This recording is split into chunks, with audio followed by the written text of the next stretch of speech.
자, 오늘도 배경 컨셉 아트 시간이 돌아왔습니다. 그런데 오늘은 기존의 방법과 조금 다른 방식으로 진행하려고 하는데요. 정석적인 방법보단 최대한 툴을 활용하여 간단하고 손쉽게 이미지를 제작해 보려고 합니다. 그동안의 영상 중에 몇몇 내용들이 초보자가 따라하기엔 다소 어렵다는 의견을 많이 주셨는데요. 오늘은 정말 다를 거라고 생각합니다. 게임처럼 즐기는, 아니 정말 게임을 하면서 배경 컨셉 아트를 공부하는 그런 내용입니다. 약을 파는 건 아니고요. 자, 그럼 지금 확인 들어가겠습니다.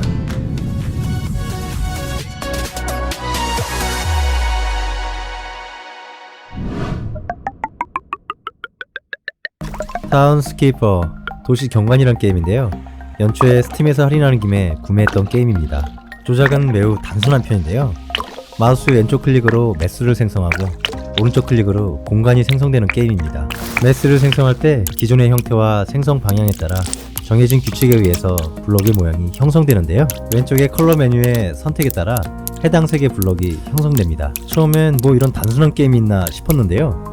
이게 또 조작해보니 이거 엄청난 물건이네 싶었습니다. 레고 블록처럼 건축 모듈에 대한 무수한 아이디어를 구현해볼 수 있는 플랫폼으로 활용할 수 있겠다는 생각이 들었습니다. 현재 스팀에서 정가로 6,500원에 저렴하게 판매되고 있는데요. 심지어 세일할 때 구매하면 2,000원대에 구매할 수 있습니다. 이렇게 마을 구조 하나를 만들어 보는데 몇 분 걸리지도 않습니다. 게다가 너무 쉬워서 허탈하기까지 합니다. 원래 이런 아이디어 배치는 레고 같은 블록을 활용하곤 했었는데요. 저는 다이소에서 구매한 집 모형을 활용하곤 했었습니다. 그런데 지금 그런 게 다 무슨 소용인가요? 설정 버튼을 누르면 오른쪽에서 메뉴가 나오는데요. 세 가지의 렌더링 타입과 빛의 방향과 시간대를 설정할 수 있습니다. 심지어 밤이 되면 건물에 불이 들어오기도 합니다. 빛의 방향을 조정하여 그림자의 형태를 확인하는 작업은 배경 컨셉 아트 작업을 진행할 때 스케치업에서 주로 하던 작업인데요. 이런 세심하고 작은 배려로 게임 제작진의 서비스 센스를 느낄 수 있었습니다. 블록이 배치되는 룰도 간단합니다. 단 위에서 배치되는 블록은 1개에서 4개까지 지붕이 형성되고요. 5개째부터 다시 단 형태로 통합됩니다. 그렇게 크기와 충수를 무제한으로 늘릴 수 있는데요.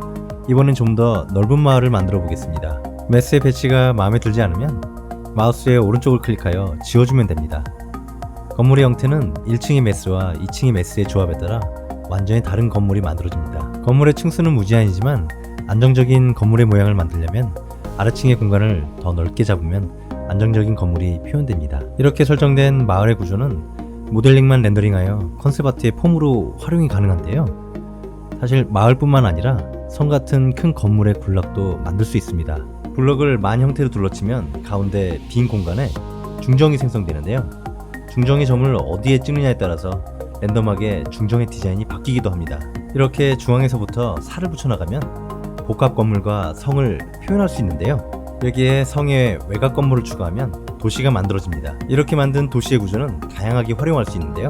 설정 메뉴를 소환해 스크린샷을 출력할 수 있고 OBJ 파일을 출력하여 기본 3D 뷰어나 맥스나 블렌더 같은 3D 편집 툴에서 모델링의 기초 더미로 활용할 수도 있습니다. 물론 포토샵에서 불러와서 구도 가이드로 활용할 수도 있습니다. 이런 식으로 다양한 모듈 구조를 빠르게 조합해 볼 수 있습니다. 처음엔 킬링타임용 게임으로 생각하고 게임을 시작했는데요. 건축 모듈 개념을 공부하는 교재로 활용할 수도 있고 실제 배경 컨셉 아트에 구조와 구도를 잡는 가이드로 활용할 수도 있습니다. 이쯤 되면 업무용 유틸로 봐도 무방할 듯 싶은데요. 큰 구조뿐만 아니라 이렇게 작은 건물의 구조도 다양한 빛 방향의 모델링 이미지를 출력하여 건물 스케치용 가이드로 활용할 수 있습니다. 오늘은 이 게임에서 모델링 이미지를 출력하여 간단한 마을 구조도를 제작하는 시간을 갖겠습니다. 산중턱 갈림길 중간에 공터에서 생성된 작은 상업마을 컨셉인데요. 간단하게 블록으로 구조를 생성하고 제작할 이미지의 구도를 잡습니다. 옵션 메뉴를 열어 이리저리 빛 방향을 조정하여 다양한 조명의 이미지를 출력합니다. 이제 구조 이미지가 준비되었는데요. 다음은 지형 이미지를 만들겠습니다. 테스트용 지형들을 만들 때 구글 어스만큼 활용도가 좋고 단순한 툴은 없다고 생각하는데요. 지명의 이름만 입력하면 지구상 어디든 빠르게 도착할 수 있는데요. 고도별 위성지도와 지형 데이터뿐만 아니라 기본적으로 제공되는 로드뷰와 개인 풍경 사진 이미지와 연결해주는 기능도 있습니다. 배경 컨셉 아트뿐만 아니라 다양한 용도로 활용이 가능한데요. 오늘은 간단하게 원하는 지형을 찾아서 이미지를 캡처하는 용도로만 사용하겠습니다. 지도 위에 다양한 정보들이 출력되고 있는데요. 왼쪽에 옵션 창을 열어 정보 표시 안함을 선택하여 불필요한 정보들을 화면에서 가립니다. 이제 좀 깔끔한 이미지가 되었는데요. 원하는 지형 이미지를 찾을 때까지 지도를 이리저리 확대 축소하고 회전하여 이동합니다. 뭐 당연한 말이겠지만 평상시 세계 여러 곳의 지형 지물을 눈에 익혀두면 이런 작업을 진행할 때 서치 작업을 빠르게 진행할 수 있습니다. 그리고 지형도 작업을 진행할 때 기본 지형 외에 가장 많이 사용되는 이미지가 바로 나무 이미지인데요. 요즘은 포토샵에서도 간단한 나무 이미지의 생성이 가능합니다. 필터 메뉴에서 렌더를 선택하고 나무를 선택하면 나무 옵션 메뉴가 나오는데요. 여기서 나무의 종과 세부적인 옵션을 설정하여 나무 이미지를 생성할 수 있습니다. 본 이미지를 편집하는 과정에 나무 이미지를 그때그때 생성하기보단 미리 필요한 소스 이미지를 준비하면 작업의 효율을 올릴 수 있습니다. 기본적인 소스 준비가 어느 정도 끝났는데요. 자, 이제 본격적인 편집 작업을 진행하겠습니다. 구글 어스에서 캡처한 지형 이미지 위에 게임에서 추출한 건물 이미지를 배치합니다. 원하는 이미지의 느낌에 맞춰 렌더링 이미지를 레이어별 속성을 설정하여 정리하는데요. 레이어를 추가하여 모델링의 구도에 맞춰 세로 가이드라인을 설정합니다. 라인은 최대한 화면을 커버할 정도로 채워넣습니다. 당연히 위는 넓게 아래는 좁게 구도를 설정합니다. 이제 가이드에 맞춰 준비된 나무 이미지를 화면에 배치합니다. 건물 뒤의 나무는 건물 레이어 밑에 배치하고 건물 앞 또는 위의 나무는 건물 레이어 앞에 배치합니다. 뭐 당연한 말이긴 한데요. 이런 작업은 작업 중 레이어 관리가 굉장히 중요합니다. 레이어 순서가 꼬이면 나중에 불필요하게 시간을 낭비할 수 있기 때문입니다. 자, 이제 나무 배치가 어느 정도 정리되었는데요. 이제 다음 단계로 넘어가겠습니다.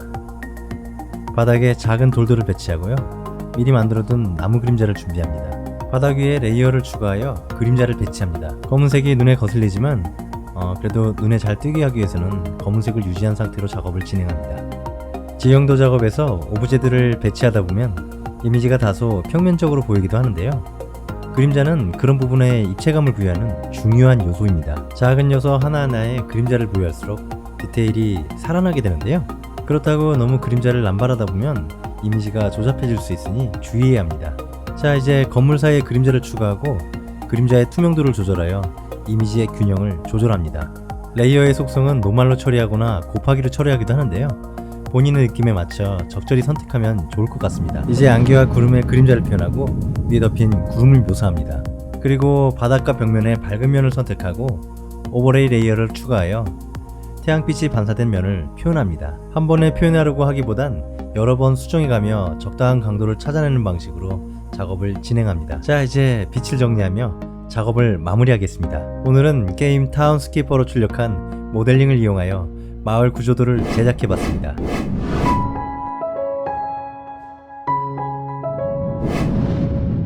어떻게 내용이 재밌었나요? 오늘 준비한 내용은 여기까지입니다. 오늘도 역시 반복이 최고의 스승입니다. 감사합니다.